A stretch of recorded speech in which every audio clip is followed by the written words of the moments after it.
안녕하십니까. 경희대학교 국정학과의 윤지영입니다. 과실련에서 집행위원장을 맡고 있습니다. 그래서 오늘 과실련에서 지난 한 달여 동안 총선, 21대 총선 공약을 분석하는 특별위원회의 결과 발표를 올리겠습니다. 이렇게 4월 7일 날 올리는 이유는 저희가 일주일 남은 총선에 좀 더 유권자들이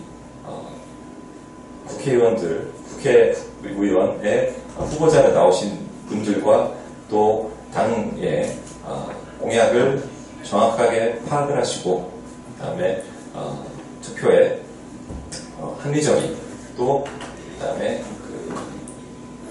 앞으로 미래를 생각하시는 국회의원들의 공약을 정확하게 아셨으면 하는 차원에서 발표를 올립니다. 특히 저희가 이제 5대 주요 정당으로만 발표를 좀 범위를 정했는데요.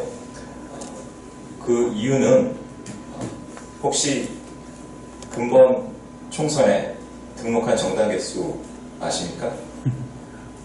혹시 몇 개로 생각하십니까? 제가 오늘 발표 바로 직전에 선거관리위원회 등록 정당 개수를 체크했습니다. 51개 정당입니다. 아마도 제가 태어난 이후로 가장 많은 정당이 등록된 상황이 아닐까 생각합니다. 51개 정당 중에서 저희가 5개의 주요 정당을 뽑은 이유는 보통 얘기하는 원내 대표를 갖는 저희 정당들이고요. 지금 현재 그리고 또 주요 정당 중에서는 기존에 우리가 다른 소위 소수의 정치 집단을 떠나서 좀 대표할 수 있는 정당을 뽑았습니다. 그래서 오늘 순서는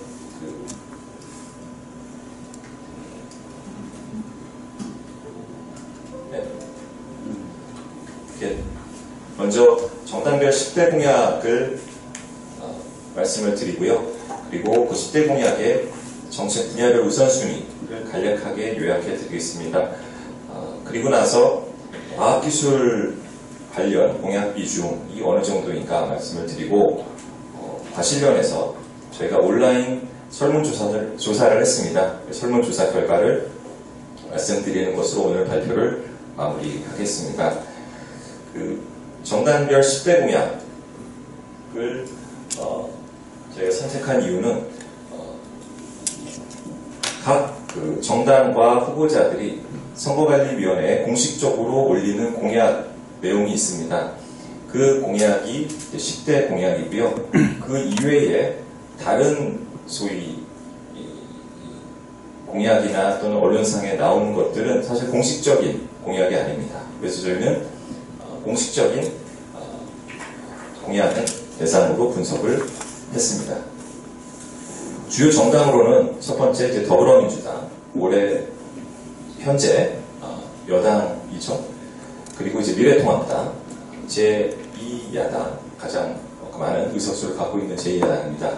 그리고 이제 민생당, 국민당, 그리고 정의당을 저희가 주요 5개 정당으로 해서 분석을 했습니다. 여기에 저희가 이행 방안 구성이라고 목차를 잡았는데요. 여러분들이 10대 공약의 구조를 보시면 어떻게 되어 있냐면은 먼저 정책 공약을 선언을 합니다. 그리고 그 정책 공약에 맞는 정책 목표를 적게 되어 있습니다. 그리고 그 목표를 달성하기 위한 이행 방법을 적는데요. 그 이행 방안이 사실상 구체적인 공약 내용이죠. 그래서 그 이행 방안을 보시면 정당들이 정책 순위를 자기들 스스로 정하게 되어 있습니다. 그래서 스스로 정하고 그에 맞는 이행 방안을 어떤 정당은 대분류, 어떤 정당은 소분류 속에 구체적인 내용을 담습니다. 그런 내용들을 저희가 지금 도표화시킨 거죠. 그래서 이 표는 사실 어디 가서도 보실 수 없습니다. 과실련에서만 저희가 만든 표고요. 이 대분류를 보시면 정책 우선순위 10대 공약이기 때문에 저희가 순위를 매겨봤고요. 저희가 매긴 게 아니라 이제 각 당이 매긴 순위를 저희가 재분류한 겁니다. 그리고 요 숫자는 6번이라는 숫자는 전체 공약 내용의 대분류고요. 가로 안에 있는 숫자는 과학기술 관련된 사항이라고 저희 과실련 회원들이 평가한 내용입니다. 그래서 보시면은 더불어민주당은 첫 번째 제일 우선순위에 있는 한 공약 중에서 항목이 6개 이행 항목이 있는데 그 중에 과학기술 관련된 게 하나가 있다는 얘기죠. 전체적으로 보면은 더불어민주당 같은 경우는 전체 89개 항목 중에 항목의 대분류가 있고 167개의 소항목이 있는데 그 중에서 전체적으로 보면 과학기술 관련된 항목이 26개 정도 된다. 보시면 됩니다. 제가 이 표에서 이렇게 시간을 많이 쓰는 이유는 여러분들이 비표를 이해하셔야지 다음 장을 잘 보실 수 있기 때문에, 잘 이해하실 수 있기 때문입니다. 그래서 보시면 더불어민주당은 약 한 260여 개의 선거 공약 세부 항목들이 있고 그 중에 약 26개의 과학기술 관련된 항목이 있습니다. 그 얘기는 약 한 10% 정도가 과학기술 관련된 공약 내용으로 되어 있다라는 거죠. 그 미래통합당 같은 경우 약 한 200여 개 항목이 있고요. 그 중에서 한 8개 항목. 그러니까 상대적으로 과학기술 항목이 적습니다. 더불어민주당에 비해서. 민생당 같은 경우 약 한 110개 항목인데 2개 항목. 2개 항목이죠. 더 적고요. 정의당 같은 경우 약 한 280여 항목 중에서 7개 항목. 더 적죠. 네, 국민의당은 상대적으로 많습니다. 국민의당은 약 한 180여 개 항목 중에서 한 27개 항목을 과학기술 관련된 공약을 냈습니다. 그래서 상대적인 비율로 보면 국민의당이 상당히 많은 과학기술 관련된 항목을 공식 10대 공약에 담고 있다라고 말씀을 드리겠습니다. 그리고 여기 상당히 이제 상세하게 제가 정리를 했는데요. 최대한 많은 내용을 좀 공유하고자 이렇게 표를 내용을 많이 넣었습니다. 먼저 보시면 더불어민주당의 10대 공약을 먼저 보시면 더불어민주당은 상위 1순위, 2순위, 3순위에 산업지원 중소벤처 재정경제, 산업지원 중소벤처, 산업지원 환경. 네, 어떤 특징이 보이시죠? 더불어민주당은 여당의 입장에서 산업과 경제지원 그리고 환경과 관련된 환경산업 쪽에 방점을 두고 공약을 만든 것 같습니다. 근데 상대적으로 후순위에 있는 것들이 여기 보시면 노동, 통일, 외교, 국방, 보건복지, 문화 상대적인 거라 지금 더불어민주당은 경제, 살리기, 중소벤처, 여성, 청소년 지원 쪽에 경제적인 지원을 많이 공약하고 있다라고 보시면 되겠습니다. 네, 미래통합당입니다. 미래통합당 보시면 1순위가 보건복지 안전입니다. 보시면 우한 코로나라는 용어를 쓰는데요. 코로나19 국민복지와 함께 라고 정책을 제시하고 있습니다. 두 번째, 재정경제, 산업지원, 노동. 세 번째가 재정경제로 되어 있습니다. 그래서 상위 3개의 공약이 보건안전과 경제가 섞여 있는 공약을 제시하고 있습니다. 후순위를 보시면은 청년복지, 보건복지 쪽. 그래서 전통적인 보건복지 쪽은 좀 후순위로 공약을 제시하고 있습니다. 민생당입니다. 민생당은 재정경제, 정치, 재정경제로 가는데요. 이 정치 내용을 보시면은 조금 다른 정당들과 정치 내용이 다릅니다. 보시면은 공공개혁으로 국민 세금 낭비 방지, 행정신뢰 효율성 증대, 그 다음에 이제 이 진상규명에 대한 이슈들을 얘기를 하는데, 조금 민생당 같은 경우는 어떤 구조적인 문제에 대해서 개혁이 필요하지 않느냐라는 제안을 하고 있고요. 그와 더불어서 경제와 이제 재정경제는 사실 그 미래통합당과 비슷한 기조의 공약을 내고 있습니다. 후순위를 보시면 국방, 과학기술정보통신이 들어가 있죠. 그 다음에 환경, 민화 쪽이 이 후순위입니다. 국민의당입니다. 국민의당은 1순위, 2순위가 다 정치입니다. 그 정치 보시면 되게 큰 얘기를 하고 있죠. 국회법과 정당법을 개혁하자. 이라는 정치를 실현하겠다. 정치에서도 권력의 사유화를 막고 민주적 통제를 강화하겠다라는 얘기를 하고 있습니다. 그래서 국민의당 같은 경우는 조금 다른 정당과 다르게 정치적인 개혁이 경제보다는 지금 현재 우선되어야 되지 않겠냐라는 데 방점을 두는 것 같고요.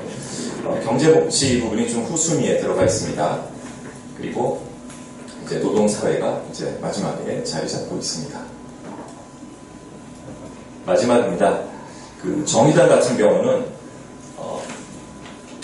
1순위가 재정경제, 환경산업, 2순위가 기재국토, 3순위가 건설교통. 조금 의아했습니다. 개인적으로. 저는 정의당이 이런 공약을 4년 전과 아마 비교해보시면 다르지 않을까 생각이 좀 드는데요.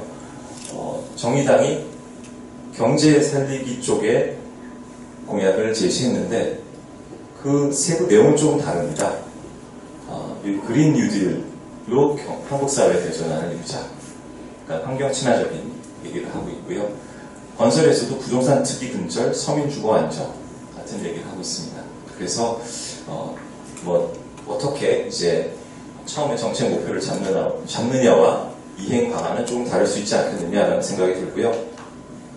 후순위 보시면은 조금 생각보다 이런 게 후순위가라는 생각이 드는데, 여성, 기타, 이제 민권, 이주민, 그 다음에 정치, 행정자치, 사법윤리, 마지막이 국방, 통일외교 쪽입니다. 그래서 다른 정당과는 조금 다른 스탠스를 갖고 있지 않은가라는 생각이 듭니다.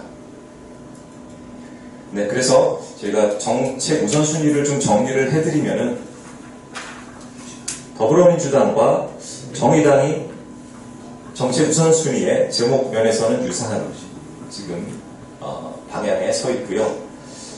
미래통합당과 미래통합당과 국민의당, 민생당이 조금 더 비슷한 것 같은데, 사실은 미래통합당은 사실은 좀 다른 스탠스인 것 같습니다. 지금 이제 민생당하고 국민의당이 정책 아젠다로서 정치와 정치 재정을 얘기하고 있는데, 내용상으로 보면 미래통합당의 민생당하고 1순위가 거의 비슷하고요. 국민의당은 좀 더 구조적인 문제에 초점을 맞추고 있습니다. 네, 그럼 여기서 우리가 과학기술은 어디에 있는가? 라는 것이 저희 과실련의 사실은 핵심적인 포인트인데요. 과학기술 비중을 이제 조금씩 세부 이행 방안서부터 제가 살펴보도록 하겠습니다. 정당별 과학기술 공약 비중 및 관련 분야가 어딘가라는 제목 하에 저희가 각 정당별로, 여기 더불어민주당이죠. 각 정당별 정책명, 분야, 이행방법 중에 대분류, 이행방법 중에 소분류를 살펴보면서, 여기 비율이 마지막에 있습니다. 이 비율이 무엇이냐? 비율이 이거 좀 깨졌는데요. 해당 정책의 전체 소분류 대비 과학기술 관련된 내용의 수입니다. 그래서 저기 맨 끝에 보시면 어디 숫자도 깨졌네요, 그죠? 여기 이렇게 돼 있는데 그 2 나누기 20인데요. 보시면 20개의 내용 중에 2개가 과학기술 내용이라는 얘기입니다. 그래서 여기가 버전이 달라서 좀 깨진 것 같은데요. 여러분들이 이 비율을 보시면은 그 분모가 전체 이행 방법 쓰고 분자가 과학기술 관련된 내용이구나 라고 저희가 표시를 한 거죠. 그래서 여기 보시면 더불어민주당 아까 총 숫자를 보셨었죠. 그래서 우리가 주로 제가 요약해드리면 주로 경제 산업 쪽에 내용들 안에 과학기술 관련된 내용이 많다. 그리고 뒤에 이제 보건복지 쪽 가도 있습니다. 그래서 감염병이나 이런 것에 R&D 투자를 해야 된다. 이런 얘기를 더불어민주당에서 하고 있죠. 국민의당입니다. 국민의당 같은 경우가 과학기술 관련된 공약이 되게 많은데요. 여기 보시면 한 가지 소개시켜드리고 싶은 건 과학기술부 구조, 부처의 정부 조직까지 바꿔야 된다 얘기하시고 또 블록체인 관련된 전자정부 얘기도 하고 있습니다. 그래서 국민의당 같은 경우는 조금 더 기술적인 측면 또 R&D의 좀 구체적인 사안들을 얘기하고 있습니다. 세 번째 보시면 바이오시밀러도 들어가 있죠. 바이오시밀러 같은 얘기 하고 있습니다.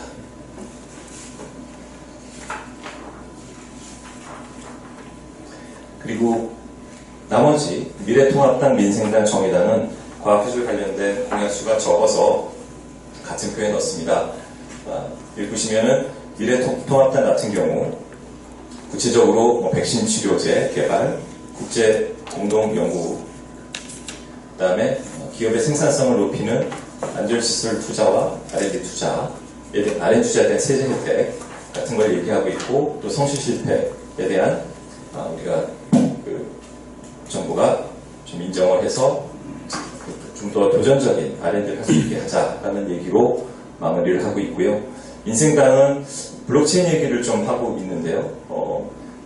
중요한 기술이긴 합니다.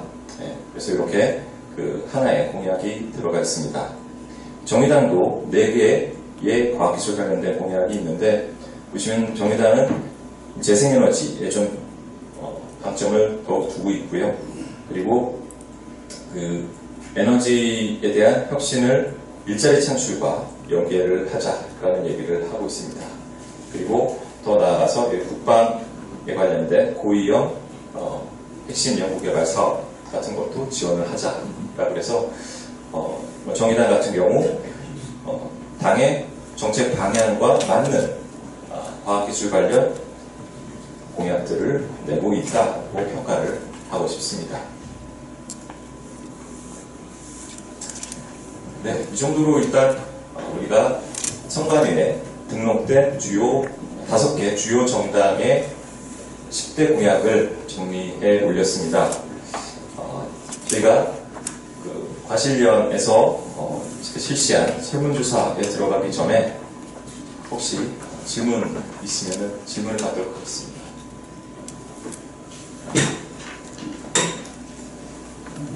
네. 특별한 질문 없으시면은 금번 5개 주요 정당의 10대 공약에 관련된 사항을 과실련 회원들께 설문조사를 한 결과 우리가 3가지 측면을 정리해 드리고자 합니다. 저희가 첫 번째 질문은 근본 5개 주요 정당의 과학기술 관련 공약들이 얼마나 진짜 과학자들이 봤을 때, 현장의 연구자들이 봤을 때 과학기술 관련된 공약인가 라는 것을 조사를 했고요. 두 번째는 그게 얼마나 실현 가능한가. 그러니까 장기적으로 실현 가능할 수도 있고 단기적으로도 실현 가능할 수도 있습니다만 그 실현 가능성에 대한 것을 물어봤습니다. 그 다음에 세 번째가 내용의 구체성입니다. 아시다시피 공약들이 사실 많은 경우 구체성이 떨어질 수 있습니다. 미래를 생각하는 거고 또 급하게 공약을 만드는 지금 상황도 있어서 이렇게 세 가지 항목에 대해서 저희가 상중하로 얼마나 관리성이 높으냐, 보통이냐, 낮으냐로 분석을 했습니다. 그래서 분석 결과를 보시기 전에 이게 저희가 대상으로 삼은 공약 항목들입니다. 보시다시피 39개 항목을 뽑았는데요. 사실 이거보다 더 많았습니다. 저희가 애초에 처음에는 한 60여 개 항목을 뽑았다가 1차 스크린을 거치고 2차 스크린을 통해서 39개 항목을 뽑았고 이에 대한 세 가지 항목 설문조사를 실시했습니다. 네, 설문조사 결과의 종합입니다. 파란색이 과학기술과의 관련성이고요. 오렌지색이, 주황색이 이제 실현 가능성, 회색이 내용의 구체성, 그 다음에 그 노란색이 종합입니다. 종합적인 점수인데요. 과실련 회원들이 39개 항목을 보시고 종합적으로 봤을 때 어느 당의 항목이 가장 과학기술적으로 어떻게 보면 관련성이 높으냐라고 보면은 파란색이죠. 파란색 보시면 각 정당 쭉 보시되 국민의당이 제일 높았습니다. 국민의당이 상세하게 한 만큼 또 개수가 많은 만큼 과학기술 관련성에 대해서 높은 평가를 받았다고 생각이 듭니다. 2위는 더불어민주당, 이제 3, 4는 똑같죠? 죄송합니다. 더불어민주당이 2.36, 미래통합당이 2.36. 네, 관련성에서는 동률이네요. 그리고 민생당이 제일 낮은 평가를 받았죠. 네, 과학기술 관련성에 대해서는 국민의당이 제일 높았다. 그 말씀을 드리고요. 실현 가능성 보시면은 실현 가능성에 대해서는 제일 큰 게 여기 있죠. 미래통합당 2.13. 그래서 미래통합당이 생각보다 공약 숫자는 적지만 실현 가능성에서는 높은 평가를 받았다라는 생각이 들고 정의당이나 국민의당이 민생당은 좀 낮은 평가를 받을 것 같습니다. 더불어민주당은 2.18로 거의 2위로서 비등하게 실현 가능성 있는 공약을 낸 것 같습니다. 그리고 내용의 구체성 보시면 평균보다 이제 더불어민주당과 미래통합당, 민생당이 높고요. 민생당은 사실 공약 숫자가 되게 작기 때문에 아까 블록체인에 대한 것이 높은 평가를 받은 것 같습니다. 그래서 내용의 구체성 측면에서는 미래통합당이 더불어민주당보다 상대적으로 조금 더 높은 평가를 받지 않았나 생각이 듭니다. 전체적으로 보면은 과학기술 관련성에 있어서는 각 정당들이 나름 관련성 있는 공약을 냈다고 보여지고요. 대신 실현 가능성에서는 관련성보다는 낮고 구체성은 더 낮다. 그래서 앞으로도 저희가 과학기술에 대한 사항은 정치권에서 좀 더 실현 가능성 있고 구체적인 공약을 내는 것이 바람직하지 않겠느냐라는 생각을 과실련 회원님께서 갖고 계신 것 같습니다. 그리고 이 슬라이드는 저희가 상위 5개 항목이 뭐냐고 하위 5개 항목이 뭐냐를 한번 죄송합니다. 이 순위 관련성과 실현 가능성, 내용 구체성을 평균을 내서 한번 순위를 매겨봤습니다. 보시면 제일 높은 게 감염병 관련된 전문 연구기관 설립, 감염병 관련된 R&D가 제일 순위가 높았고요. 이게 제일 최근에 이슈가 돼서 상당히 각 정당이 좀 구체적인 안을 낸 것 같습니다. 그리고 미래차, 수소차 관련된 친환경 자동차 공약들, 그다음에 백신 치료, 그다음에 바이오 측정 시스템이죠. 최근에 이제 미세먼지 이슈도 상당히 높게 점수가 나왔습니다. 마지막이 여기 탈원전 관련된 국민의당의 공약인데요. 보시면은 국민의당은 뭐 탈원전 정책을 전면 재검토하자 이런 공약이 좀 높게 관련성 있게 그다음에 실현성이 그다음 내용 측면에서 높은 점수를 받았습니다. 하위를 보시면은 뭐 맨 밑에 거부터 볼까요? 지자체 대학 협력 기반 지역 혁신 사업 추진과 연계해서 공공기관 연구소 지자체 등과 전략적 상생 발전 유통. 뭐 이런 공약에 대해서는 조금 현장에 저희 그 회원분들께서는 낮은 평가를 준 것 같습니다.